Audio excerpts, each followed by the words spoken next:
going to the pen, losing your brother, the riot, the shoe program, something woke you up. You got into the books. You get out. You go back. You get out. Last time you have that little thorn about the warden. You go to school. You get your degree. 10 years later, you're still with the company, and you're kicking ass in the game too, bro. Thank you, brother. I You appreciate know, that, man. Like man. that's a great story.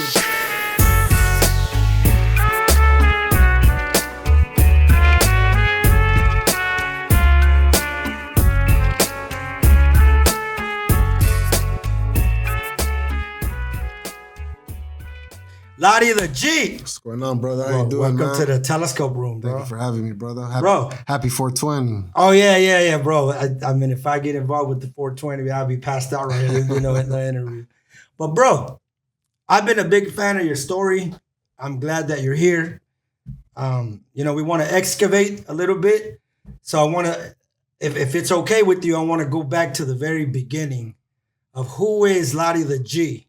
Like, where were you born?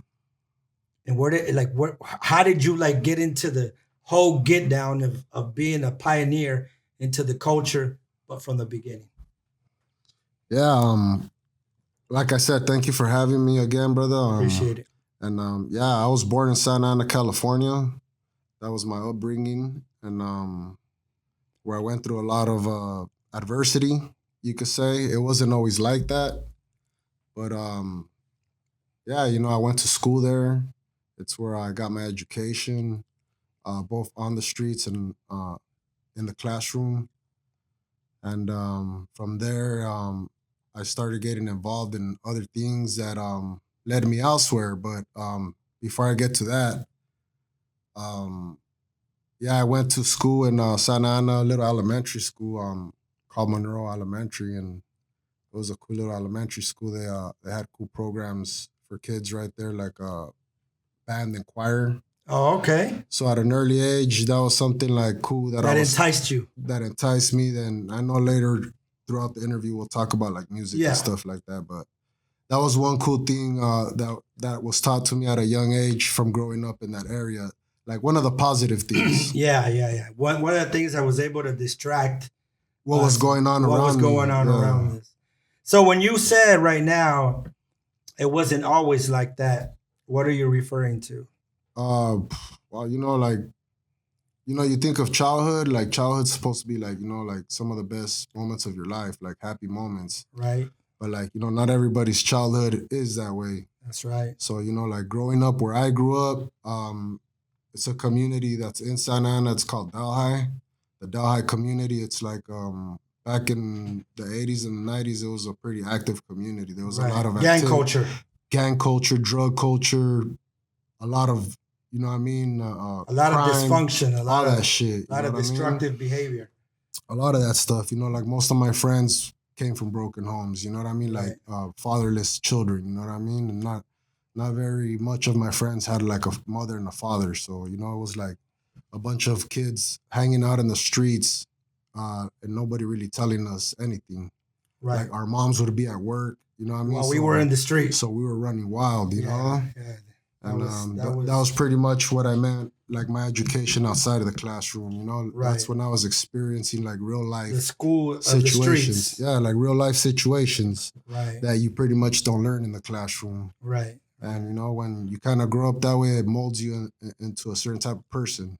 Right. So I was like, I was not your regular like 7-year-old, 8-year-old, 9-year-old kid. I was out there on my bike, fucking looking at things that I wasn't supposed to be looking at, Yeah. And so, like Boys in the Hood. Yeah, they were walking down the road track, and then they see something right there. And then they run into those gang members and all that, and there's a body there. Yeah, they experience what it's like to get bullied, punked, be put under pressure. They experience the dead body and like trip out on that, like certain things like that. I'm not gonna say those are the things that I went through, but you see similar things, you see a lot of like negativity, we become a product of our environment, because pretty much it's like that's what's out there. It's like the lions, you're roaming out there with the lions, what I mean? And it's It's either, you know, you're gonna get ate alive or you're gonna learn how to like Yeah, run with them. you got to know what I become mean?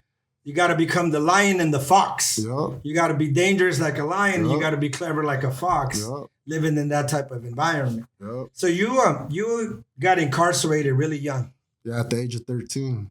13, juvenile hall, Yup, straight to juvenile hall. and then you from juvenile hall you did cabs. You went to YA. I didn't go to YA, but were I just did in do and out of camps. juvenile Pretty hall. much all the Orange County facilities for juveniles, I went to all of them. So what was going on up here with you when you were going through that situation, and what was going on at home with you? Well, I grew up in a household that was like, you know, I a single mother, you know what I mean? And I had my two older brothers and an older sister. I was the youngest at the time. I have a younger brother too, but he came later on. And my oldest brother, he was like the father figure, like the role Right. model in our house, you know. So Right. pretty much everything that he did, like, you know, like we looked up to him, you know, like the big brother, you know. Right. And I was little brother, so you know, pretty much everything that my brother did, I kind of like, you know, I was observant. Right. And I'm not saying that I copied everything he did, but like he influenced what I did. Well, yeah, of course. You know, of but I course. did it my way, you know. You did it your way. So yeah, you know, like he lived a certain type of lifestyle, and like at a certain age, I think like every kid at a certain age hits a point like where they start like making their own decisions. Yeah. They start figuring out who they are, Yeah. like who they want to be, who they want to hang out with. Yeah. You know, like not We even become- not even their parents could like, you know, like, we hey, become do rebellious, this. really rebellious. Exactly, you know. Yeah, And yeah. I think like You got a I- circle. I don't have kids, but I'm sure that like people who have kids and they have like kids who are becoming teenagers or are teenagers, they know what we're talking about. Yeah. And I was that kid, you know what I mean? And I was never like rude or disrespectful to my mom because she's like, I love my mom. You know what I mean? Like, Yeah. I've always tried to be like listen to her as much as I could, but at the same time, it's like where I was living at, it's like there were things that I had, like there were rules that I had to break, you know, just Right. in order for me to survive, Right. like where I was living, you know what I mean? Like, for example, like just like when I was going to junior high school, like I felt like I had to carry a gun. I had to, you know, like I felt like if I didn't, like I could get Your killed. life was on. Yeah, you know what I mean? Your Like life I was was on. flirting with death if I did it. You know what I mean? Like anybody Flirting could just, with death at that time was everyday basis exactly, you know, just for like, for us at that time me just like standing outside in front of my yard. was danger. Like I had to be, you know, I felt like I had to have protection. Right. Did No. you have any good leaders around you? Like I didn't. No leaders. Like my brother was the leader of our fucking pack, you know, and Right. he started getting caught up quick in the lifestyle, and he caught a life sentence before he turned I think 18. No, Wow. no, before he turned 19. He had just turned 18, he caught a life sentence. Wow. You know, and he never made it back home, you know, and I was serving a 5-year sentence the last time that I was incarcerated, and my brother lost his life. So Right. kind of like when he lost his life, it's kind of like when I woke up and I was like, fuck, you know, like. Did you ever see him when you were incarcerated? Nah, we just used to correspond through the mail. Through mail? Like he would write to my mom would send me the letters. How much time went by without you guys seeing each other? Like 97. 97 was the last time that I hugged him and seen him. And seen him, and he passed in 2006. Oh wow! So that's Mhm. a good amount of time, Yeah. like 9 years. Like 11 years. Oh yeah, like Yeah. 11. My math is off. Damn. Okay, so you're incarcerated. Yeah. He's incarcerated. Mm-hmm. That unfortunate event happens, Mm-hmm. and your mind wakes up. Yeah, and I kind of like it like snapped me out of the lifestyle. I kind of like seen myself like man, I've been like following in my brother's footsteps this whole time. You know, like not purposely, but it's like I was caught up in the lifestyle. Right. You know, like deep. Yeah. You know, like deep in the lifestyle. What were some of the first thoughts that went through your mind after that tragedy? Uh, Like, did you tell yourself, like, damn, like, what? I'm wasting my life here. well, the first thing was like I seen how much pain it caused my mom and Right. my family, and I just it made me realize that like if I kept doing everything that I was doing exactly how I was living, like I was bound to cause more of that pain on them and inflict more of that pain on them. On your Because I family. could have been next. You could have been next. Because I could have took it I could have took it either way. You know what I mean? You could have got worse, or I you could coulda- have got better. Yeah, you know. You could have you could have went this way, like we were talking earlier. You could have went that way. You could have went this way. Yep. And I made a choice to do the opposite. Like instead of like inflicting more pain on my family and like causing more hurt on my mom, like I just decided to try something different. So, how much time after that did you get released? Um, yeah, that happened in 2006, and I got released in 2010. So you get out of prison in Yeah. 2010. You got to start. You're starting your life. Yeah. What do you do, like to get to become a product of society?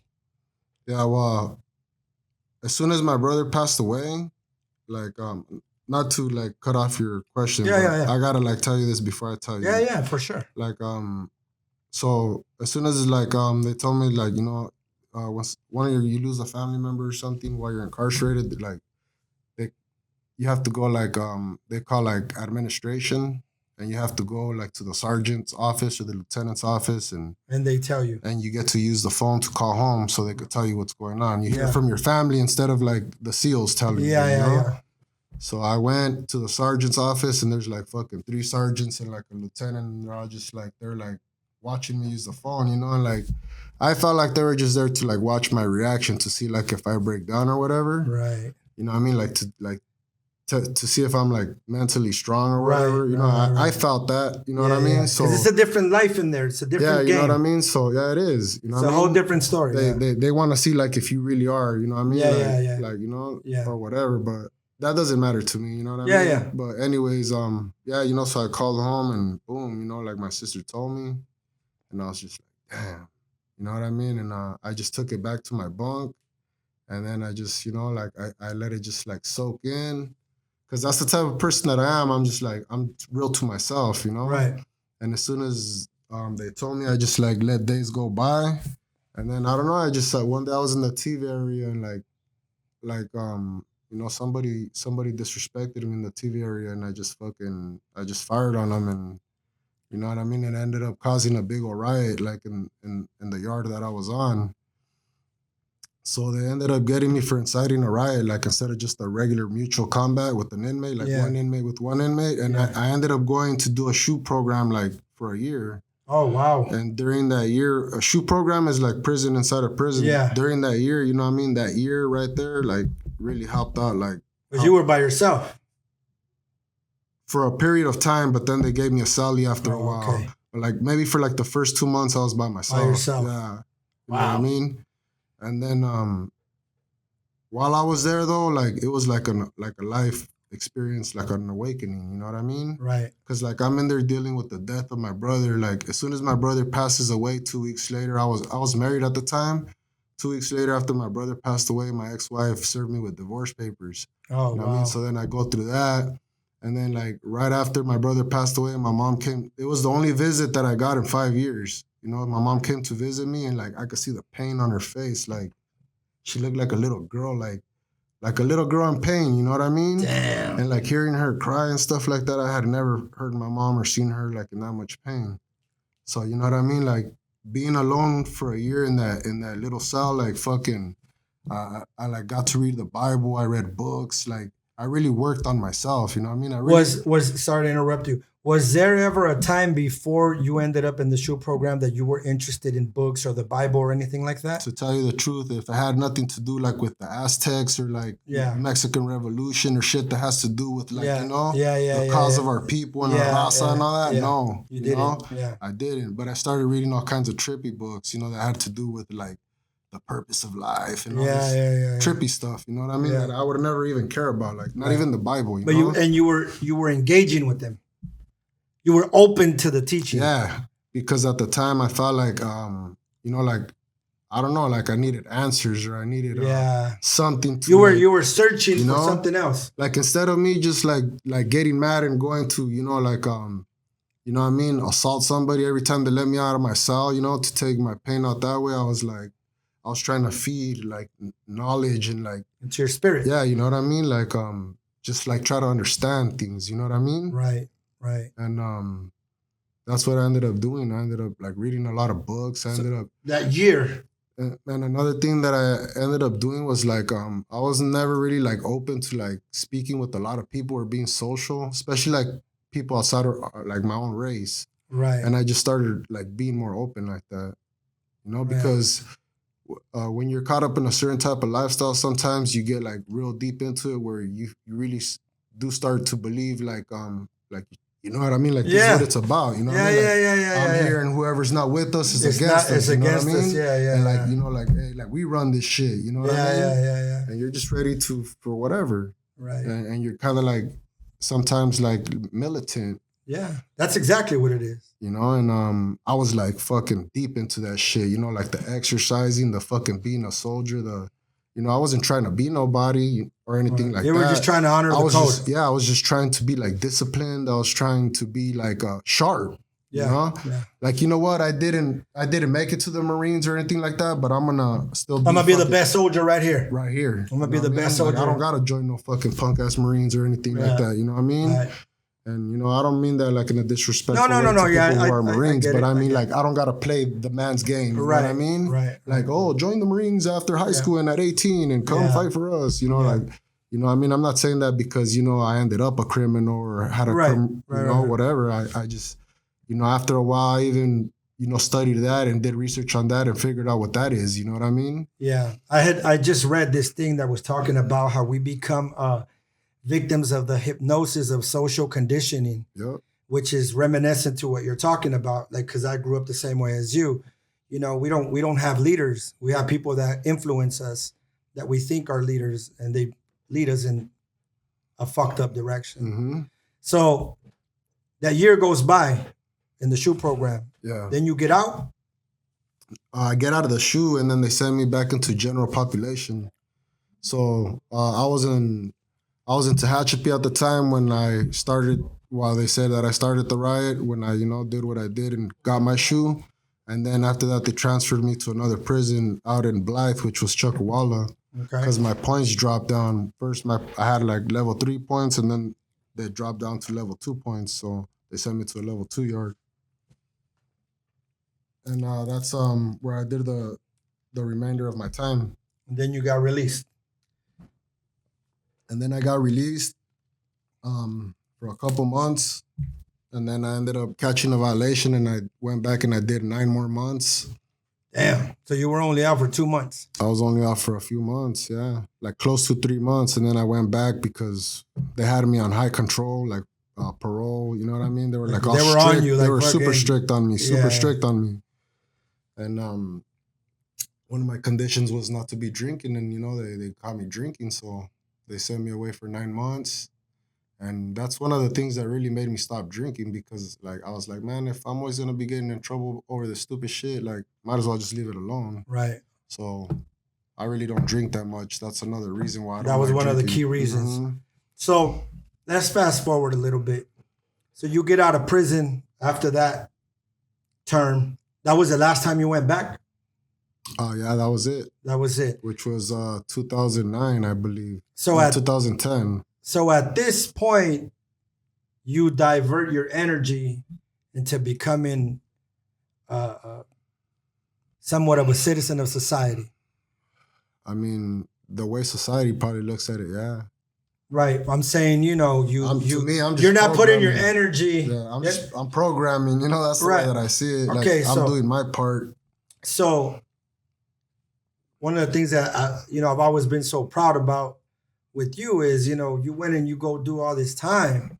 You know, you have a horrible loss in your family. I know how much you love your family. You ended up in school, right? Mm-hmm. So you get out. What clicks you to like, you know what, I'm going to enroll in a trade. I'm going to go to this school.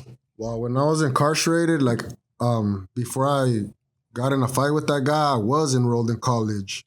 In prison. I was enrolled in college in there with Coastline Community College. Okay. And because I ended up going to the hole, they took my college privileges away.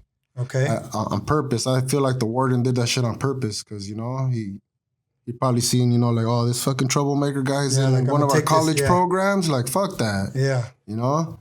So that shit stuck with me, like, Yeah, fuck, yeah. motherfucker, you're depriving me of my fucking education. Right. Like, I wanted a parole with like a bachelor's or some shit. Right, make that time count. Right. So fucking that shit was eating me up. So as soon as I paroled, the first thing I did was I went and I enrolled into college. So You know? how long was the course? Well, at first, like my plan was just to like take a little 9-month course just to jump into the electrical field and start making money. Right. But Are you still on parole at this point? Yeah, I'm still on parole and I'm working full time. So I was like going to school full time and I'm working full time. So it was keeping you busy from the streets. I had no life. I had no life to be on the streets. Yeah, I had no you're time like to going be on to the work. streets. I'm gonna go to school, but you were determined. Yeah, You were absolutely determined. I felt like it was a way too to help me get off of parole. Right. And it did. Because like I had no life, so I would go to work for 8 hours, go home, get ready, eat, shower, and go straight to school. Come home, sleep, and get ready for work. Right. So you graduate and you get your certificate, your degree. Yeah. And then you get a job doing the electrician. Mm-hmm. So how did that make you feel? Like waking up and knowing that you just went to school, you went and put in all this work, now you're working and getting the fruits from something that you dedicated yourself to go do. How did that feel? Did you feel accomplished? To tell you the truth, it feels good, but it's like there's a big part of me that like I'm not satisfied, And let me rewind a little bit back. Like while I was in school, like I was only gonna do the 9-month course just to like get into the electrical field, but like I never missed a day of school. Like I never missed a day of school, and they noticed that, and then my GPA it was like 3.8. Right. So the state offered me grants.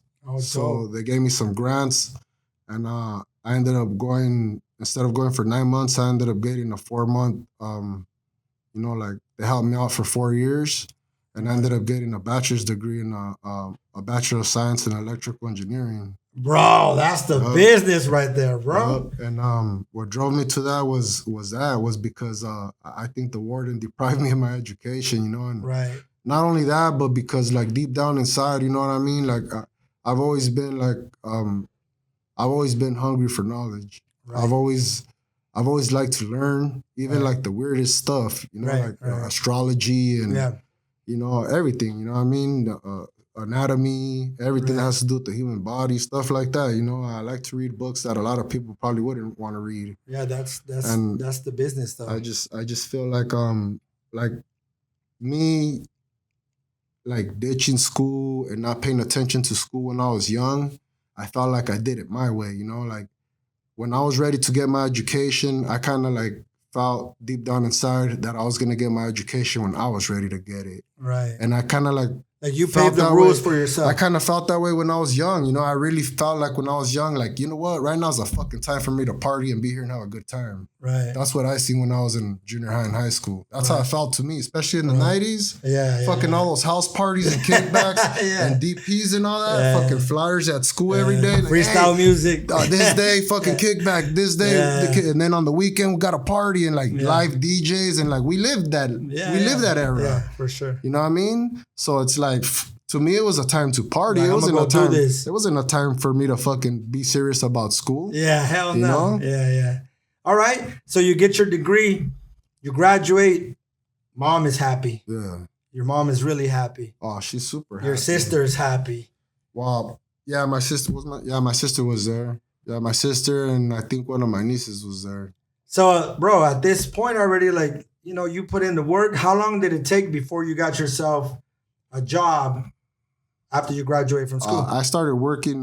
They hired me like while I was in school. Oh, they went and they recruited me, and they're like, "Hey, this guy's one of our top students." And then they're like, "Well, let me try him out," and they took me out to the field, and I started working with this company, and I'm still with them. Oh, so what year is this? In 2011. 2011. A year after I paroled. So 10 years. You've been there. Yep. So a year after you're paroled, you graduate. You had a job, you got a job from the school, you got picked up, and you're still with them. Mm-hmm. I'm still with that company.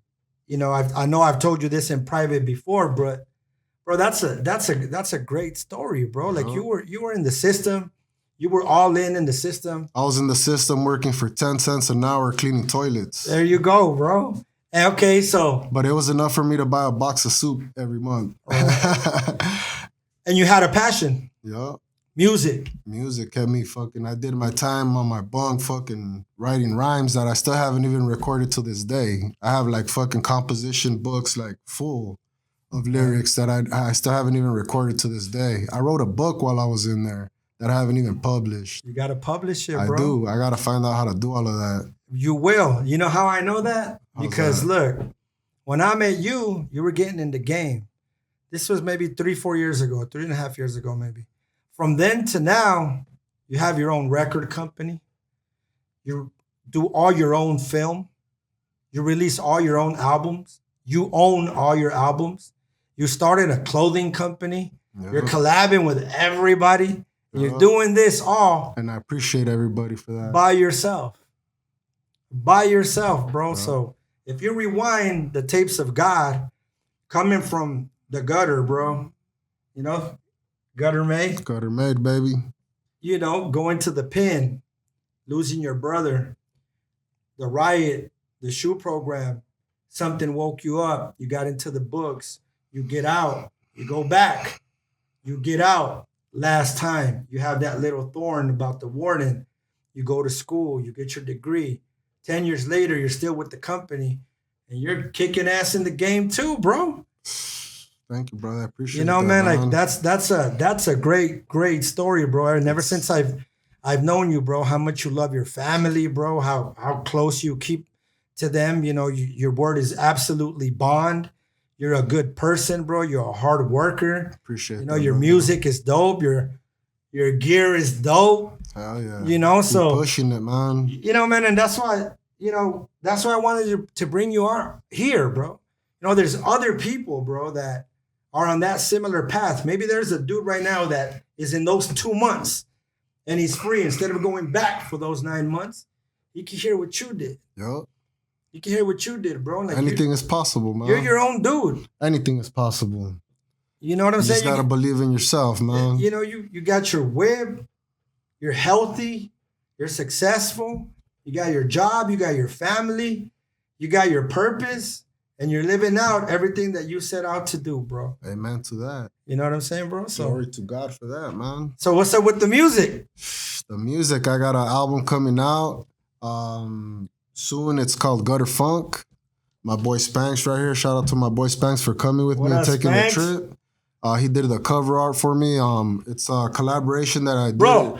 It's Gutter Made and Fula Funk. That's why we called it Gutter Funk. Oh, bro, let me just give you props on your clothes, bro. Oh, thank you, brother. Bro, high level, bro. Oh, High thank you, quality, brother. bro. Hey, that's what I want to push is quality. You know what I mean? I know there's a lot of people out there doing their thing, and much love and props to them. I love to see my people doing their thing, but you know what I mean? Like me personally, I like to push stuff out that I personally would wear. Yeah, you and know I what see mean? different colors, So, different like, designs, hats. I go to all these stores and shops and with all these different designers and stuff, and I'm in there touching the material. I'm in there, you know what I mean, letting them know what I want on my designs. I'm sitting right next to them, sharing my ideas. Like with the them. music. Like I'm not just like, hey, here's the money. No. Design something. I'll for come you. back. Nah, I'll see you at 3. I pull a chair up right next to them, and I'm Yeah. like, hey, let's try this. I want this. Like I want that. beats, like when we make beats. Like that Spade logo on the hat, you know what I mean? Like that Spade logo comes from like my upbringing, you know what I mean? Like a lot of the people that I grew up with, like we sport the Spade, you know what I mean? Right. So it stems from that, but it doesn't entirely represent that, you know what I Okay. mean? Yeah.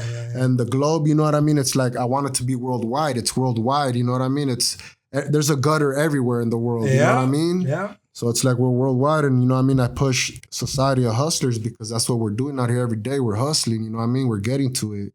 That's super dope, bro. That's Yeah. that's super dope.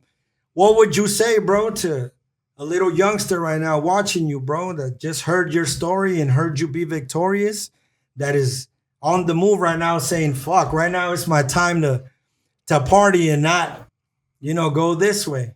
Right now is your time. Right now is your time, you know what I mean? And don't let time slip you up, man.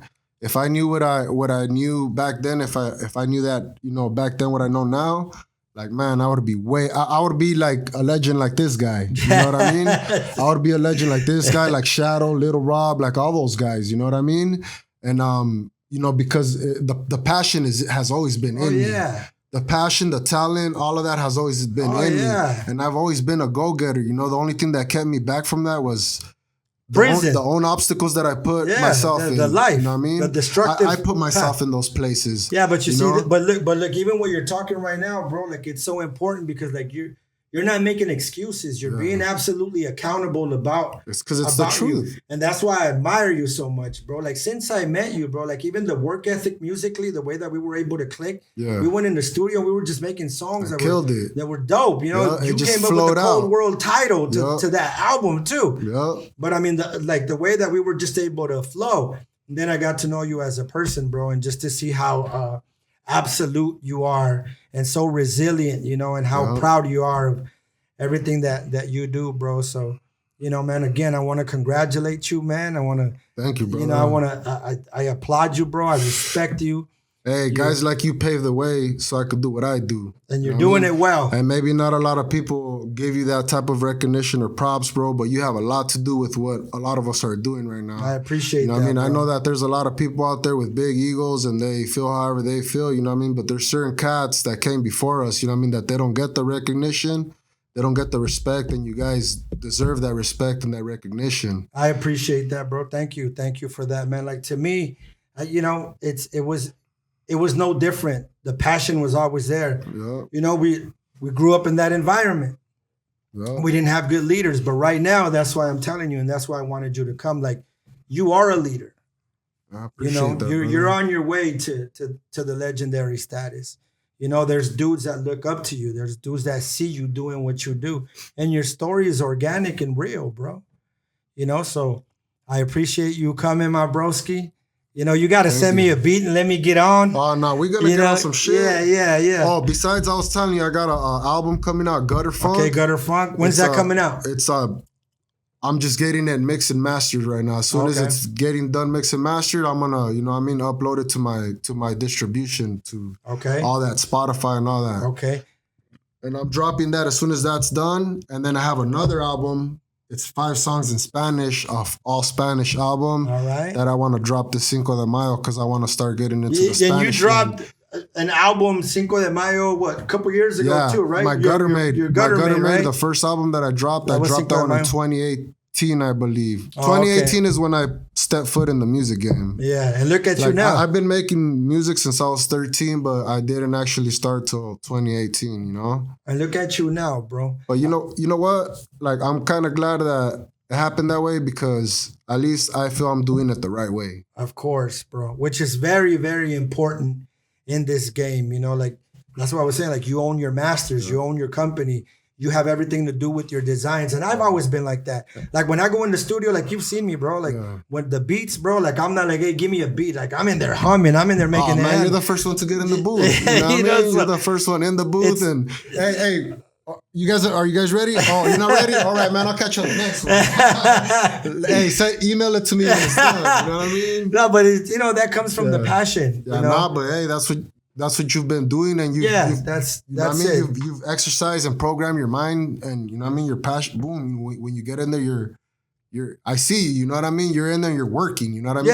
Yeah. Like you flip the switch on and you go straight to work. Yeah, it's the experience. You know, just the experience, being able to just when you create your passion into your purpose.